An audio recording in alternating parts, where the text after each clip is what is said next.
Okay, so what is the story with this guitar here? That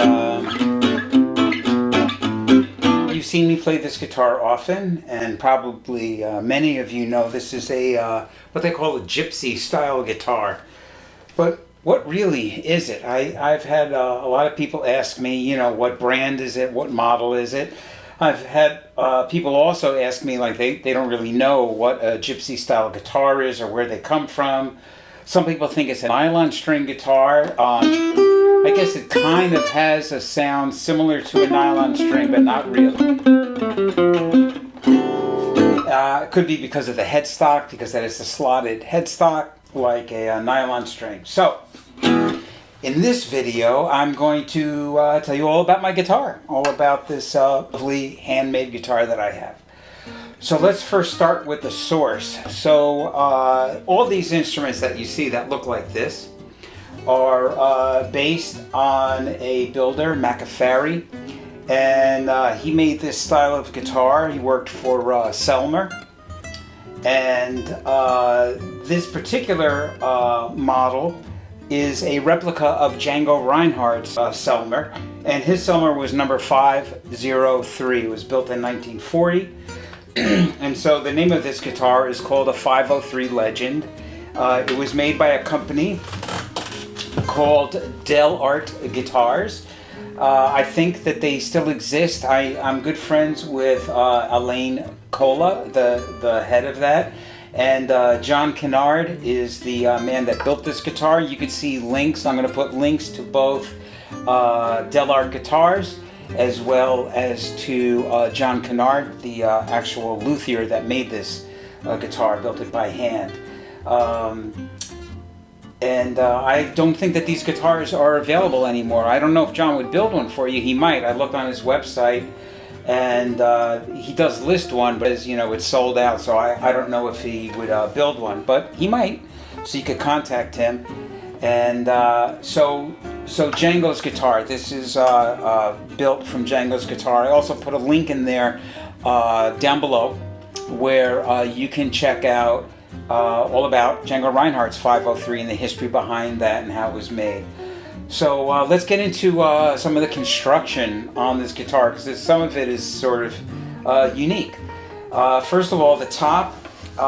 This is a spruce top, and it has what's called a pliage, where it's bent. It's not carved, but it's heated and bent. It's called a pliage. It's got like a bubble on it. And the bracing on the guitar is not X bracing like acoustic guitars. It's what they call ladder bracing. And the whole thing with these guitars is they were trying to make them loud because there was no electric guitars yet. So that's why the steel strings, which are louder than nylon strings, very thin top, and as few bracing as possible. As a matter of fact, this Django's actual guitar is missing one of the ladder bracings. So it's a very lightly braced top, which is awesome for big sound, but bad for changes in weather. So this top goes up and down and up and down with changes in temperature and humidity. So if you own one of these, you got to really have a humidifier and keep it in your case, and make sure that the guitar is humidified so it stays bubbly and out. Another interesting thing is that these guitars are lacquered on the outside and inside. So inside the body is also lacquered to make them louder. So again, the whole thing here was volume, and they're loud. Very loud guitar, and it kind of got like a real bark to them.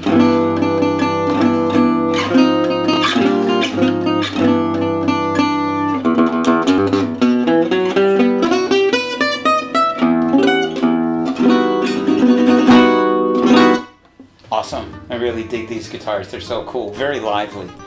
A couple of other things about the construction. These have, what's the side and back? Rosewood sides and back. It's a laminate, of course. And the neck. The neck is interesting in that the neck is made out of walnut. Okay, and so why was the neck made out of walnut? Well, the necks were made out of walnut because Selmer, as you know, is very famous for clarinets and now saxophones, of course. And so these necks were made out of clarinet stock.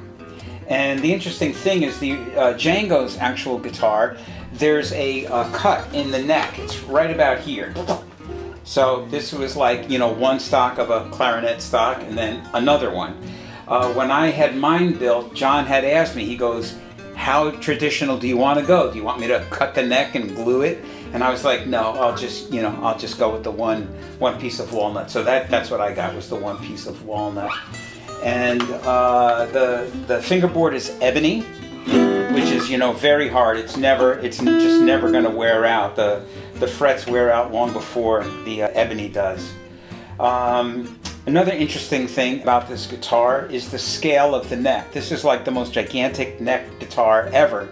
And this didn't happen until later on. I think it was after McAfee left Selmer, and Selmer kept going with these guitars. And so this is 667 millimeters or something like that. I think it comes out to 27 inches about. So if you think of other guitars, Gibsons are 24 3/4, Fenders are 25 and a half. This is 27, so it's a big one. And it actually makes doing some stuff actually easier, because you got a lot of room to navigate here, to get your fingers around. Now, me have small hands. My hands actually get tired, you know, playing this guitar after a while. So I can't just play this guitar, you know. So if I practiced and played and practiced and played on this guitar all the time, literally my hand actually gets like tired after a while. So I sort of switch off with you know, maybe one of my Gibsons with a shorter scale neck. But yeah, so this is a giant neck. Now, some things that I had done particularly just to this guitar when it was built, and I worked with Alain and John Kennard, mostly with Alan on doing this, is that when this guitar was built, I kind of wanted it to look old, you know. So this was one of the first, you know, back when they started like doing like vintage look guitars. This guitar was built back in 2011, so it was sort of semi at the beginning of this sort of making guitars look older. And so what I had them do was a little darker stain on here. So when they put the lacquer on here, you know, they can darken it by shades or lighten it. And so I had them put a little darkening in it, and we experimented with a couple of things and came up with this color. As you'll notice now, unfortunately, I never put a pick guard on here. In hindsight, I guess that was a mistake, because I'm sort of Willie Nelsoning my guitar. If you look here, you can see I am wearing through the right through the wood. I'm through the finish and starting to dig into the wood there. But there's no turning back now. And what do they call that? Patina. And you know, gives it a certain thing. Certainly, if this guitar ever got robbed, I'd be able to identify it. Another thing that they did was, you know, they made this the tailpiece a little antique looking, and the tuners. The tuners are, you know, are sort of old-ish style looking. And and let's talk about the bridge. You know, we kind of take this bridge for granted, but this bridge is a little unique. It is what they call a mustache bridge, because this looks like a mustache. And the middle part just floats. It floats. You know, these two end pieces are secured. This floats in the middle, and you could put shims in here to raise it up and down. Some people have what they call a winter bridge and a summer bridge. So usually in the winter, the top shrinks because it's colder, drier. In the summer, the top usually bubbles up because it's hotter and more humidity. I'm pretty lucky. I keep this really well humidified and in a good environment, and I pretty much get by with the same bridge all year. I would say sometimes in the winter to get a little extra buzz on the G string here, but not bad enough that I feel I want to change anything. The strings that we use are let's see, they're steel wrapped nylon, and they're very light. Django used 10s. I use 11s. On this guitar, the 10s to me are a little too bright on the first string, and I could have gone with like sort of a hybrid set of strings, you know, where like use a light set of strings but use a heavier first string, and I was like, eh. So I've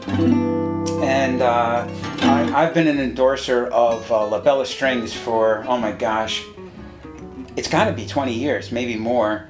And I use their Gypsy string. They're awesome. Use their 11 gauge Gypsy strings, and they're great. You know, I love them. Let's see, what else can I tell you about here? Oh, this guitar is a 0 fret. Look at that. If you don't know what a 0 fret, it has a fret right above the nut, and that's just how they were made. And the nut is a bone. You know, it's a bone nut. And yeah, that's pretty much it. Oh, this has a pickup in it. Can't see it. It's underneath the bridge. It's called a big tone pickup, and you need to have a preamp to use with that. I didn't know that when I first got it, and I was so disappointed. I was like, my big tone pickup does not have big tone, but I was missing the amp. So once I got the preamp, it was like night and day. You know, you just got to power them up. It has to have some phantom-ish power, and it's great. So I think that is everything I could think of regarding this guitar.